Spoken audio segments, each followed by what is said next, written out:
गंगूबाई का जन्म 1939 में हुआ था और उनका असली नाम गंगा हरजीवन दास था, जो गुजरात के काठियावाड़ में रहती थीं। गंगूबाई का परिवार बड़ा ही संपन्न परिवार था, लेकिन गंगा के सपने कुछ और ही थे। जाने माने लेखक और पत्रकार एस हुसैन जैदी की किताब माफिया क्वीन ऑफ मुंबई के मुताबिक गुजरात की रहने वाली भोली भाली 16 साल की लड़की जो अपने से अधिक उम्र के लड़के के प्यार में पागल हो गई और घर वालों के खिलाफ जाकर शादी कर ली। ये सारी बातें गंगूबाई के जीवन की हैं। गंगूबाई, जो पहले गंगा हरजीवन के नाम से जानी जाती थी, उनके पिताजी की एक दुकान थी।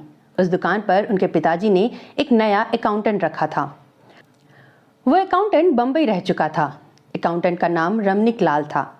गंगा पढ़ाई में होशियार होने के साथ साथ अपने मन में एक सफल अभिनेत्री बनने का सपना देख रही थी। उसे बस कैसे भी करके बम्बई जाना था और अपना सपना पूरा करना था। जैसे ही उसे यह पता चला कि उसके पिता ने एक नया अकाउंटेंट रखा है और वो बम्बई भी रह चुका है, तो उसके मन में रमनिक लाल से दोस्ती करने का विचार आया। गंगा ने रमनिक से दोस्ती कर ली और धीरे धीरे यह दोस्ती प्यार में बदल गई। प्यार इतना हो गया कि दोनों ने शादी करने का फैसला कर लिया।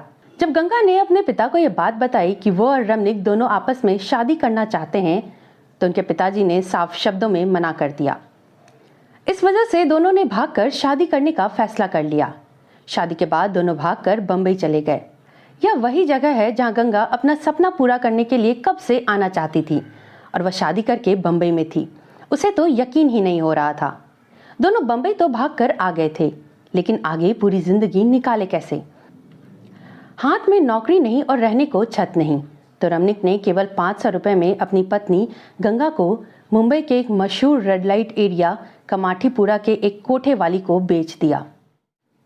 रमनिक ने गंगा को कहा था कि काम ढूंढने के लिए बंबई से बाहर जा रहा हूं, इसीलिए कुछ दिन वो अपनी मौसी के साथ उनके घर पर रहना। काम मिलने के बाद मैं तुझे मौसी के घर से ले जाऊंगा।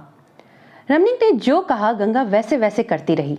उसे क्या पता था कि वह रमनिक के मौसी का घर नहीं बल्कि एक वेश्यालय है।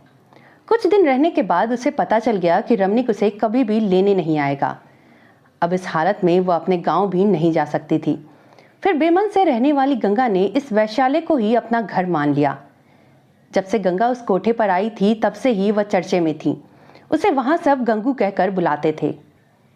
गंगू का कोठा कमाठीपुरा में पड़ता था और वहां का एक खूंखार गुंडा जिसका नाम शौकत खान था, उसे भी जब पता चला कि कोठे में एक नई लड़की आई है और वह बहुत ही सुंदर है, तो अगले दिन वह कोठे में पहुंचकर गंगा को घसीटते हुए उसकी मर्जी के बिना शारीरिक संबंध बनाने चला गया। पहली बार तो गंगा को कुछ समझ नहीं आया, लेकिन दूसरी बार भी जब उसके साथ जबरदस्ती करी गई तो उसने ठान लिया कि वह शौकत खान को सजा दिलवा कर रहेगी। अपने आसपास से पता किया तो उसे उसका नाम और उसके मालिक करीम लाला का नाम मालूम हुआ। करीम लाला के अड्डे पर पहुंचकर न्याय की गुहार की। पहली बार किसी महिला ने करीम लाला से ऐसे बेखौफ होकर न्याय की मांग की थी। करीम लाला ने उसे आश्वासन दिया कि अगली बार शौकत आए तो मुझे बताना, मैं उसका इलाज कर दूंगा।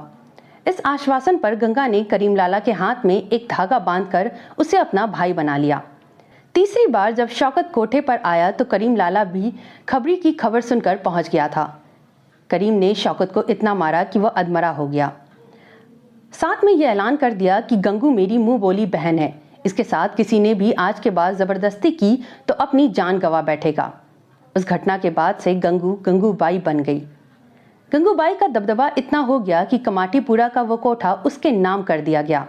फिर अपने दबंग अवतार के साथ उसने कोठे में काम करने वाली वेश्याओं के लिए बहुत सारे अच्छे काम किए।